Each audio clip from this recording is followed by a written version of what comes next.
Hello friends and welcome to this new video of Orders Decoded. As you all know that the Election Commission of India has announced the schedule of election to the office of the President of India 2022 and इसके अंदर जो अभी हम pick करेंगे वो elect करेंगे अपने 16th president को। तो ये 16th प्रेसिडेंट के लिए है। हालांकि अगर आप अब इस स्लाइड के अंदर देखेंगे तो आपको अभी तक के जितने भी प्रेसिडेंट रहे हैं उन सब के नाम आपको दिखाई दे जाएंगे। ऑल्दो इसके अंदर मैंने 3 इंटरिम प्रेसिडेंट के नाम पिक नहीं किए हैं जो लिखे हुए नहीं हैं। ये information is not only important for a government servant but it is also important for all exam aspirant, whether you are writing any UPSC exam or LDC exam or any SSC exam, any exam in near future, because this year this particular information is very important. So video को ध्यान से देखिएगा और जो भी आपके non हैं जिनको आपको लगता है कि ये वीडियो इनके लिए इम्पोर्टेंट है तो उनके साथ शेयर भी कीजिएगा। And of course as far as your kids are concern who are studying in junior classes, they must also know how we elect our president. तो एक छोटी सी बात जो स्टार्ट करना चाह रहा हूँ जो मैंने पहले ही बताया है कि देयर आर 3 इंटरिम प्रेसिडेंट। सबसे पहले जो इंटरिम प्रेसिडेंट बने थे वो वीवी गिरी साहब बने थे जो जाकिर हुसैन साहब की डेथ के बाद एक्टिंग प्रेसिडेंट और you can say interim president बने थे।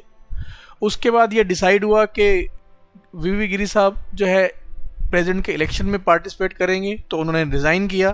तो मोहम्मद हिदायतुल्लाह साहब जो हैं जो उस वक्त chief justice of supreme court थे उन्होंने एक्टिंग प्रेसिडेंट का पदभार संभाला था। तो एग्ज़ाम पॉइंट ऑफ व्यू से ये बहुत इंपॉर्टेंट इन्फॉर्मेशन है that who is the chief justice of India, who was the chief justice of India who has acted as president of India। और तीसरा जो है वो DB जट्टी साहब थे जो फखरुद्दीन अहमद साहब जो उनकी डेथ हुई थी ऑफिस के अंदर, तो उसके बाद उनको एक्टिंग प्रेसिडेंट बनाया गया था। नाउ क्वेश्चन इज के what is a schedule.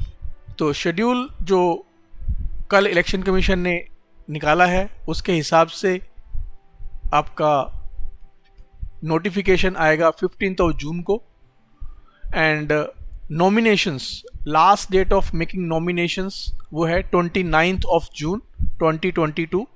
And of course nomination का एक प्रोसीजर है, नॉमिनेशन की एक प्रक्रिया है और क्या है वो मैं आगे आपको बताऊंगा। Then scrutiny of nomination will be done on 30 June and candidate can withdraw their candidature up to 2nd of July। and then अगर उसके बाद अगर पोलिंग की रिक्वायरमेंट हुई तो वो 18 जुलाई को करवाया जाएगा and result will be declared and counting will be done on 21 July 2022।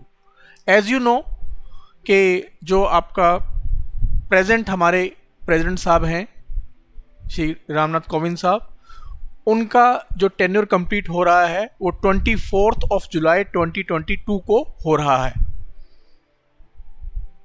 तो उससे पहले ये करवाना जरूरी था इलेक्शन। और ये लिखा कहाँ हुआ है? ये लिखा हुआ है आपका आर्टिकल 62 के अंदर। आर्टिकल 62 के अंदर ये लिखा हुआ है कि before the completion of tenure of the current president the election process for the next president must be completed। ये आर्टिकल याद रख लीजिएगा एग्जाम पॉइंट ऑफ व्यू से। Then first of all we must understand what is the eligibility to become a president of India। तो first condition is he or she must be a citizen of India। The age must be 35 years or above and he or she should be qualified for election as a member of the House of People, जिसको आप लोकसभा बोलते हैं, उनके लिए वो qualified होना चाहिए election लड़ने के लिए। हालांकि अगर आप एक बेसिक बात ध्यान रखिए कि as far as house of people का इलेक्शन लड़ने की बात है, वहाँ पे एज क्राइटेरिया 25 ईयर्स का है, और दो जो प्रेसिडेंट के लिए जो है age criteria 35 years and above है। ये भी एक डिफरेंस है जो आपको पता होना चाहिए as far as exam point of view is concern. Now what is the not eligible? Who are not eligible? The person who hold any office of profit under any government of India or state or any local government, they are not eligible. Although the president or the vice president or the governor of any state or a minister either at the center or any state, if they want to become a candidate for this president election, it will be presumed that they are not holding any office of profit. It means the present president is eligible for re-election. एक ही बार ऐसा हुआ है, जो हमारे first president थे doctor Rajendra Prasad, उन्होंने 2 term complete किया था। उसके बाद हर एक प्रेसिडेंट साहब के लिए एक ही टर्म है, कोई और टर्म नहीं है, बट इट कैन बी, ये हो सकता है। अब हम बात कर रहे थे नॉमिनेशंस की, तो नॉमिनेशंस, सबसे पहली बात है कि आपको नॉमिनेशंस किसको देना है। एज ए कैंडिडेट आपको नॉमिनेशन देना होता है रिटर्निंग ऑफिसर को, और रिटर्निंग ऑफिस का कंसेप्ट ये है कि ये जो रिस्पॉन्सिबिलिटी मिलती है वो सेक्रेटरी जनरल ऑफ लोकसभा या सेक्रेटरी जनरल ऑफ राज्यसभा, उनको मिलती है टर्म बाय टर्म।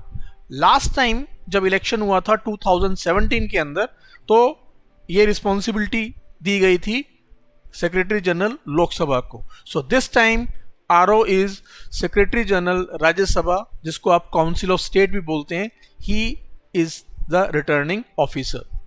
इसके अलावा 2 असिस्टेंट रिटर्निंग ऑफिसर हर एक स्टेट के लिए भी अपॉइंट किए गए हैं, ऑफ कोर्स सेंटर के लिए भी किए गए हैं और हर एक स्टेट के लिए भी, बिकॉज जो ये इलेक्शन होगा वो इलेक्शन होगा आपका दिल्ली के अंदर और हर एक स्टेट कैपिटल के लेजिस्लेटिव असेंबली के अंदर।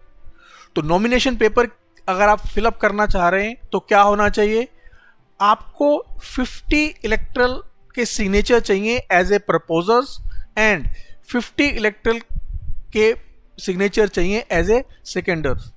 नाउ एक बात ध्यान रखिएगा यहाँ पे, फर्स्ट ऑफ ऑल कि who is an elector here, कौन है जो इलेक्ट करते हैं प्रेसिडेंट ऑफ इंडिया, कौन वोटिंग का अधिकार किसको है, आगे वाली स्लाइड के अंदर बताने वाला हूं, लेकिन एक बार हल्का सा बता देता हूं कि all MPs, elected MPs and all elected MLAs including the elected MLAs of Delhi and Puducherry, they are the electoral। तो आपको 50 सिग्नेचर चाहिए उनमें से as a proposer and 50 signature चाहिए एज ए सेकेंडर। और ध्यान रखिएगा, जो प्रपोजर बनेगा किसी एक कैंडिडेट के लिए, ना तो वो उस कैंडिडेट के लिए सेकेंडर बन सकता है, ना किसी और कैंडिडेट के लिए प्रपोजर बन सकता है। Then a candidate can file a maximum of 4 nomination papers। अब आप बोलेंगे 4 nomination papers की क्या रिक्वायरमेंट है? रिक्वायरमेंट ये है कि जब स्क्रूटनी होगी देन चेक किया जाएगा कि जो प्रपोजल्स के सिग्नेचर दिए गए हैं या जो सेकेंडर के सिग्नेचर दिए गए हैं वो मैच कर रहे हैं नहीं कर रहे हैं। कभी कभी वो मैच नहीं करते हैं तो नॉमिनेशन कैंसिल हो सकता है। That's why a candidate is allowed to fill up 4 nomination papers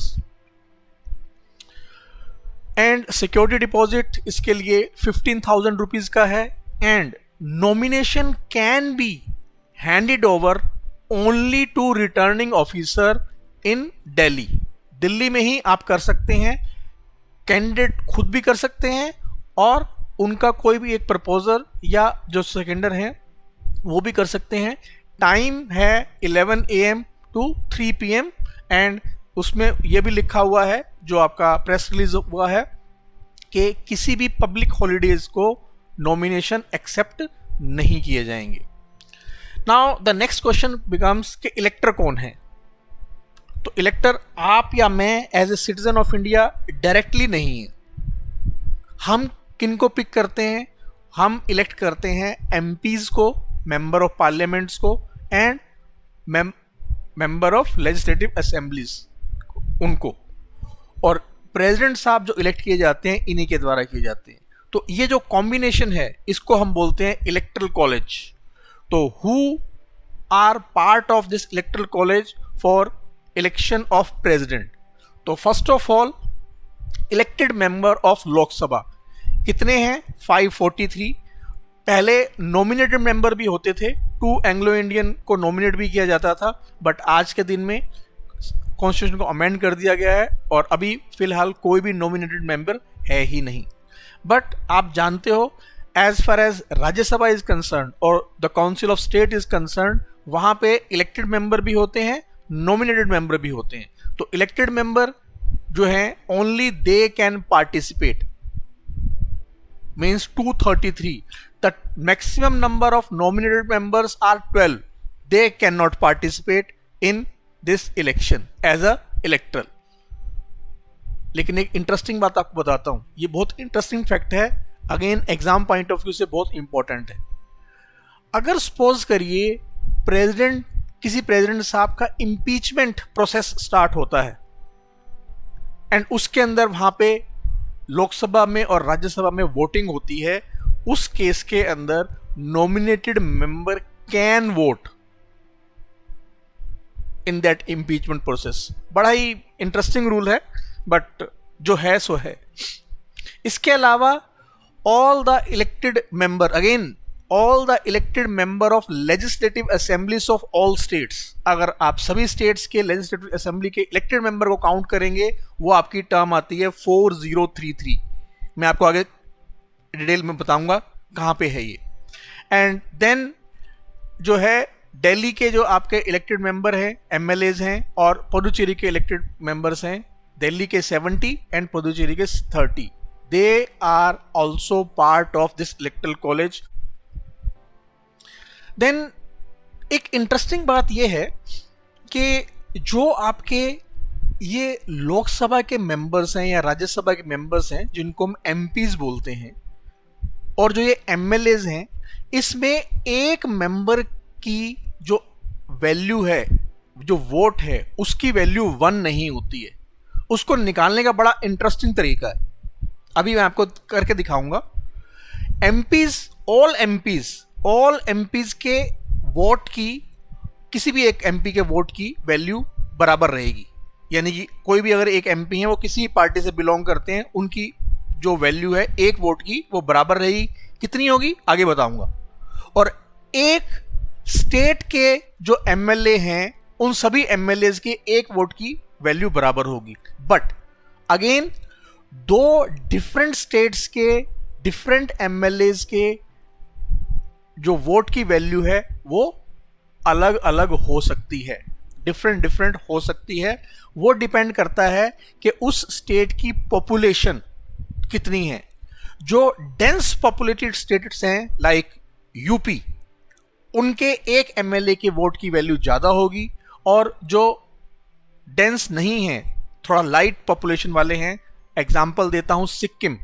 मैंने दोनों एग्जाम्पल जानबूझ के दिए हैं क्योंकि मैं अभी आगे बताने वाला हूं कि यूपी के एक एमएलए के वोट की वैल्यू सबसे ज़्यादा है in terms of MLA vote, any MLA vote, और सिक्किम के 1 एमएलए के जो वोट की वैल्यू सबसे कम है। तो क्वेश्चन उठता है कि ये वैल्यू निकालते कैसे हैं। इस वैल्यू को निकालने के लिए जो हम यूज करते हैं, 2 चीजें यूज करते हैं।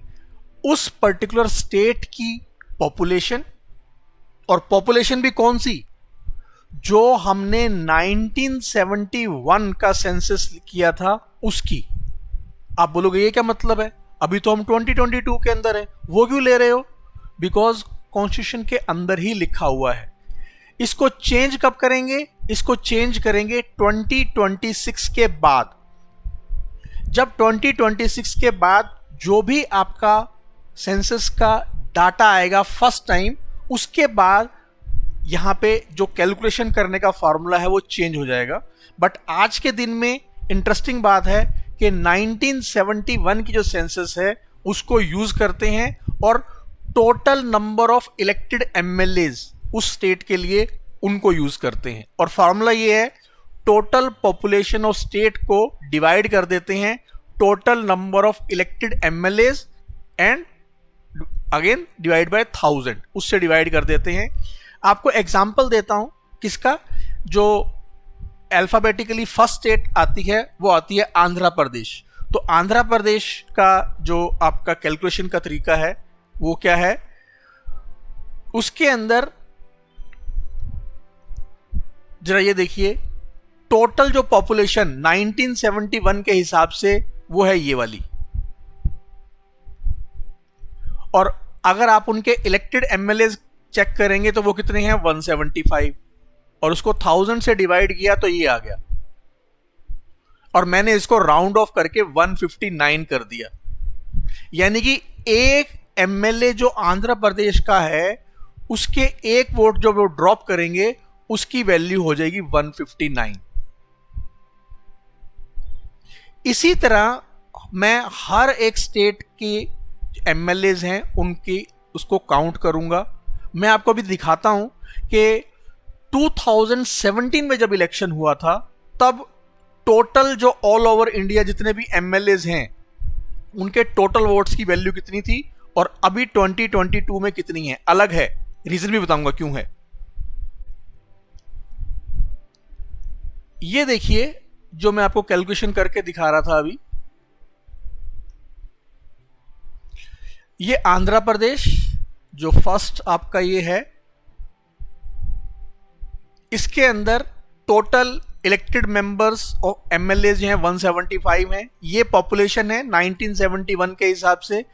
एक एमएलए के वोट की जो वैल्यू है वो कितनी होगी 159 होगी, और इसके हिसाब से टोटल आंध्र प्रदेश के अंदर जो वोट होंगे वो होंगे 27,825।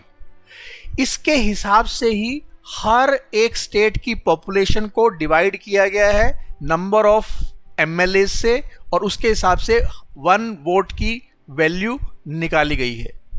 तो यहां पे अगर आप चेक करें वो सबसे ज्यादा जो है वो आपका यूपी की है।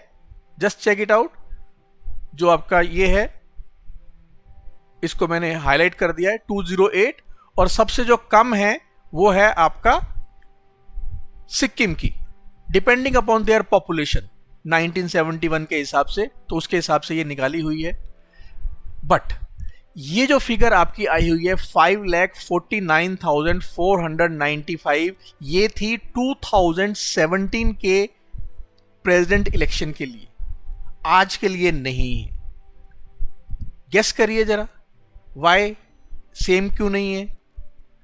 बिकॉज आज के दिन में J&K आपका स्टेट नहीं है, उसकी कोई लेजिस्लेटिव असेंबली नहीं है। तो हमने जो ये वोट हैं 6264, ये वोट कम कर दिए, एंड इसके हिसाब से 2022 के अंदर जो टोटल वोट आए हैं स्टेट लेजिस्लेटिव असेंबली के एमएलएज के, वो आए हैं 5,43,231। और अलग अलग ये है, ये आपकी एक्सेल शीट भी मैं शेयर कर दूंगा। अब बात आती है आपकी दूसरी, वो ये कि एमपीज के वोट कैसे काउंट होते हैं। तो एमपीज के वोट काउंट करने का जो तरीका होता है वो ये होता है कि जो एमएलएज के आपने वोट निकाले हैं ना, एमएलएज के वोट को आप डिवाइड कर दिए टोटल नंबर ऑफ एमपीज से। आपको मैंने बताया था जो लोकसभा के एमपी हैं वो 543 और राज्यसभा के जो एमपी हैं वो 233। ऐड करिए कितना आएगा 776। तो इसको जो total number of votes of MLAs all over India हैं उसको डिवाइड कर दीजिए टोटल नंबर ऑफ एमपी से, तो ये आ गया इतना। अगेन 0.5 से लेस है, इसको मैंने हटा दिया, तो बन गया 700। मींस 1 MP, चाहे वो लोकसभा के हैं या राज्यसभा के हैं, उनके एक वोट की जो वैल्यू है वो है 700। तो इसके हिसाब से जो टोटल एमपीज हैं, टोटल एमपीज उनके वोट की जो वैल्यू है वो होगी 543,200। तो ये आपके एमएलएज के वोट की वैल्यू है, ये आपके एमपीज के वोट की वैल्यू है। इसका मतलब इस इलेक्शन के अंदर 2022 के इलेक्शन में टोटल नंबर ऑफ जो वोट्स होंगे वो होंगे आपके 10,86,431। 10,86,431। नाउ अगर किसी को भी प्रेसिडेंट इलेक्ट होना है तो उनको कम से कम कितने वोट चाहिए? उनको कम से कम वोट चाहिए 5,43,216। 5,43,216 इतने वोट चाहिए। अब होता है कि इलेक्शन होगा कैसे?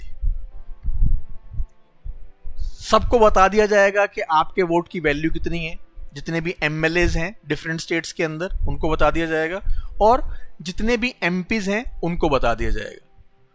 और इलेक्शन कहां पे होगा? पहले तो पार्लियामेंट के अंदर होना ही होना है। All MPs are entitled to cast their vote in the parliament. इसके अलावा जितनी भी स्टेट असेंबलीज हैं वहां पे भी होगा। तो उनको बता दिया जाएगा कि ये आपके वोट की वैल्यू है, पहली बात। सेकेंड टाइम कि उनको एक बैलेट पेपर दिया जाएगा। Ballot paper as far as MP is concern green colour का होता है इस इलेक्शन के लिए, and as far as MLAs are concern, चाहे वो किसी भी स्टेट के हो, उसके लिए पिंक कलर का होता है। नाउ उनको जितने भी कैंडिडेट आए हैं, सपोज करते हैं 4 कैंडिडेट आए हैं, तो उनको उन 4 कैंडिडेट के नाम के आगे अपनी प्रेफरेंस लिखनी होगी। प्रेफरेंस मतलब 1 2 3 4 ऐसे। और उसको लिखने के लिए वो अपना पेन भी यूज नहीं कर सकते। पेन भी इस बार कौन दे रहे हैं? इलेक्शन कमीशन ही दे रहे हैं। वही उसी पेन से आप यूज कर सकते हो, और कोई पेन यूज भी नहीं कर सकते हैं। You can't use any other pen. और कम से कम एक चॉइस देना जरूरी है ताकि आपका वोट वैलिड हो। अगर आपने एक भी चॉइस नहीं दी, it means your vote is not valid. तो ये आपको करना होता है। और इस पूरी जो वो आपका प्रोसेस है, जो आपके वोटिंग सिस्टम है, उसको बोलते हैं सिंगल ट्रांसफरेबल वोट सिस्टम।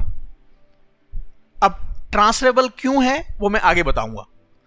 बस इस स्लाइड के अंदर ये बात को ध्यान रखिएगा कि प्रेसिडेंट बनना है तो इतने वोट चाहिए।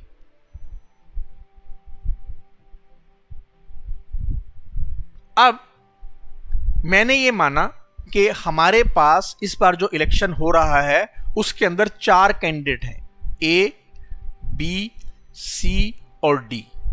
और ये जो है उनके नाम के आगे जो बॉक्स बना हुआ है उसमें ये एक किसी एमएलए साहब या एमपी साहब ने ये प्रेफरेंस लिखी है। यानी उन्होंने सी को प्रेफरेंस नंबर 1 दिया, ए को प्रेफरेंस नंबर 2 दिया, बी को प्रेफरेंस नंबर 4 दिया और डी को प्रेफरेंस नंबर 3 दिया। मींस उन एमएलए या एमपी साहब का वोट फर्स्ट काउंटिंग के अंदर सी को जाएगा। तो कैसे होती है अभी दिखाता हूं आपको मैं कि कैसे करते हैं, कैसे प्रेसिडेंट साहब का इलेक्शन होता है।